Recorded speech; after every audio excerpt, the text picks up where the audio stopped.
মাত্র 10 বছর বয়স, অথচ সীমান্তে যুদ্ধে ভারতীয় সেনার ভরসা। শুনলে অবাক হবেন এই সাহসিকতার গল্প।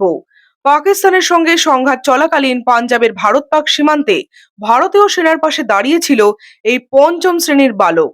নাম তার শ্রবণ সিং। অপারেশন সিঁদুর চলাকালীন ভয়ঙ্কর যুদ্ধ পরিস্থিতিতে শ্রবণ নিয়মিত ভারতীয় সেনাদের চা, জল, দুধ, বরফ, লস্যি ইত্যাদি পৌঁছে দিত। এমনকি প্রয়োজনে নিজেদের বাড়িতে থাকার প্রস্তাবও দিয়েছিল সে। তার এই ব্যবহার মন কেড়ে নেয় কর্তব্যরত সেনাদের। এই অসাধারণ দেশপ্রেমের স্বীকৃতি স্বরূপ প্রধানমন্ত্রী বাল পুরস্কার 2026 পেল শ্রবণ। রাষ্ট্রপতি দ্রৌপদী মুর্মুর হাত থেকেই ভারতীয় সেনার সর্বকনিষ্ঠ সিভিল ওয়ারিয়র হিসেবে সম্মান গ্রহণ করলো সে। ভারতীয় সেনা জানিয়েছে শ্রবণের পড়াশুনোর যাবতীয় দায়িত্ব নেবে তারা। এই সাহসী বালক কি দেশের ভবিষ্যৎ নয়? আপনার কি মনে হয়? কমেন্টে জানান।